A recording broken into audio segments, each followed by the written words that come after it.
That's pretty cool. You don't get to hear much Scott Joplin in violin. It's something that my band came up with to fill a few moments in concerts. Well, or intros to videos. Well, Intros to videos. Well, that's there you awesome, Ken. So tell us today. So you've been playing violin for how long? I've been playing violin for about 23 years. I started when I was 24 years. I started when I was 7, and now I'm old. Did you start off with a full-size violin? You don't. Violins kind of are based on your height and based on your arm reach. So what And size are you playing now? This is a full size. You could also call it 4/4 size, or right? a 4/4 size. And violins can go down to 1/16th, and I think I've seen a 1/32nd before, which for the youngest kids. And basically, it's how well you can wrap your hand around the end, the scroll, and still feel kind of confident and feel comfortable. Yeah, so if your arm was straight out right now, you can't possibly play that. You can't play a full size. So you might want to just go to something smaller, and common sizes are 1/4, 1/2, and 3/4, and there's 8ths and 16ths.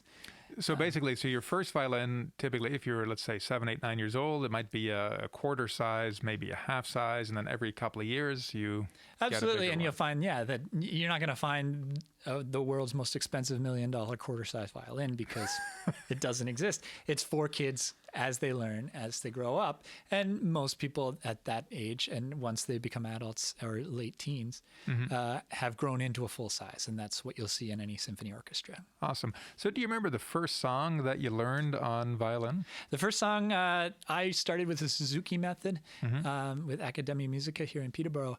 And the first song you always learn, no matter what, is going to be Twinkle, Twinkle, Little Star. Well, I think Mozart did a few variations on that too, so we're in good company. There were a lot of variations in the Suzuki method. Absolutely. So which string did you start on for Twinkle, Twinkle? So very simply, you start on the A string. The A string, oddly, it seems like it's kind of that main string on violin. The A string, but that's actually the third string, right? So we have G, the lowest. Third D. from the lowest, second from the highest. So the proper way to actually think of it then is second from the highest. I guess, yeah. It's kind of a weird thing to think about, but the highest is E, and then you go A, and then you go D, and then you go G. So you actually have to. So how do you actually even then hit that one string in the midst of the others? Well, the way that the bridge is angled, there's a real curve. Yeah, is that there's a real curve, so that you have the opportunity to only hit one string at a time. As you go further into violin, you might find that you're playing chords, and it's very hard to play more than 2 strings at a time. And really, as you see chords and you hear that common violin, and that's just breaking a chord up. Gotcha. Awesome. So could you give us a crash course with Twinkle Twinkle? Now, of course, it's unrealistic to expect that you'll be able to do this. If you can, you're a prodigy, and please call us. But how would you start? It's not that many notes. If you kind of can follow along, here we go. Which position are you in? This is called first position, and that's basically where your hand is right at the end of the fingerboard, and this is called the fingerboard. As you go up, you can do second, third, and fourth, and you start to lose count. And sometimes it just stops making sense as you go up. But first position, Twinkle, Twinkle, Little Star is very easy. It's only 2 strings and only a handful of notes. So if you watch closely, here we go.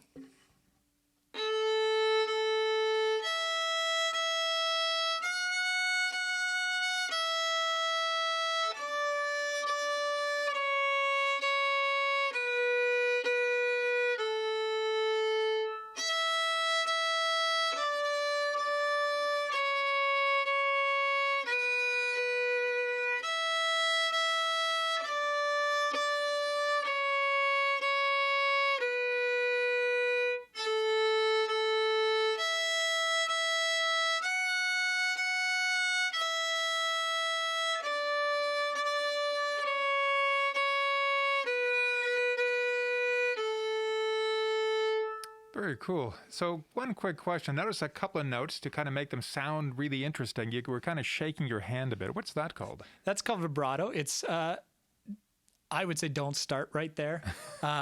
Focus on the notes and focus on the bow as you go along. What is vibrato? Vibrato is basically a very small vibration in the pitch of the sound. And when you get there, what you can do is it's just a shaking of your fingers. And when your hand is loose enough, you can use that as to kind of sweeten the sound, especially on long notes. where you really want to do, and you hear it in voices, you hear it on guitars, you hear it in violin, Right, you hear it right, all right. sorts of places. Oh, awesome. Well, thank you so much for that crash course on Twinkle Twinkle. And you said there's lots of variations, so please take us out with a variation. And you can use vibrato if you want.